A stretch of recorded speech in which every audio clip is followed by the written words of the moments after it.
Okay, dini usab taas kang Pid de la Cruz. Good PM Pastor, pwede po enlighten ni doctrine ng secret rapture or rapture. Okay. Ingani mga pinangga, na theology karon sa nakailaing mga denomination or gitawag nato sa mga evangelicals, kining gitawag nato og doctrine of rapture. Naa ba ang konsepto sa word nga rapture sa balaang kasulatan? Yes na. Pero kanus sa man ni siya mahitabo. Kay ang word nga konsepto sa rapture nga diin gisulat sa Bisaya nga ang Bisaya is lalin. Mas mayo tingali nga basahon nato sa unang Tesalonica kapitulo 4, no? Sa iyang bersikulo sugod ta sa 16 nagingon. Kay ang Ginoo gayud mao ang manaog unya gikan sa langit, inubanan og singgit sa pagsugo og sa tawas sa punuan sa manulunda og sa tingog sa trompeta sa Dios, ug unya ang nangamatay diha kang Kristo muuna sa pagpamangon. Walay pagbanhaw in general nga mahitabo sa di pa mubalik si Kristo. Ang general nga pagbanhaw mahitabo kana sa pagbalik ni Kristo. O sa atong gibasa, kining nangamatay.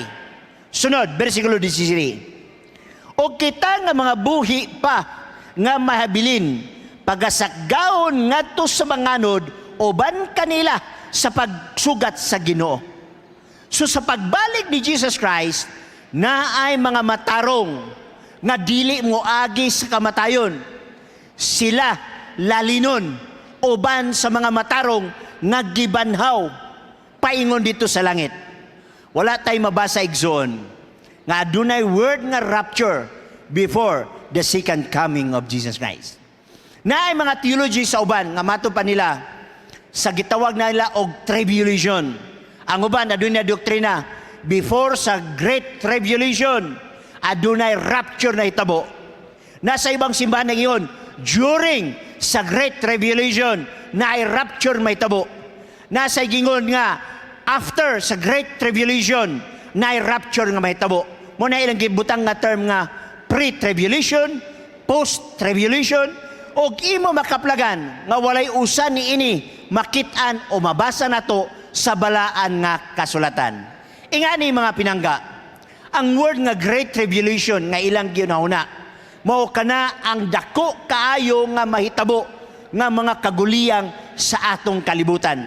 Sa di pa kuno mahitabo, i-rapture sila.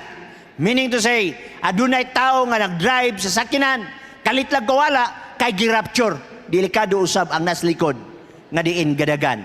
Ang uban gasakay or plano, wala ang pilot, kay gi-rapture na kuno. Mga pinangga, wala tay ikasupport ni ana nga mga doktrina gikan sa balaang kasulatan. Ang ginahuna sa uban nga gitawag nila og great tribulation na kunoy 7 years. O kanang word nga 7 years ilang gikuha sa Book of Daniel nga diin wala mag-refer sa gitawag nato og tribulation. Busa kita moingon mga pinangga,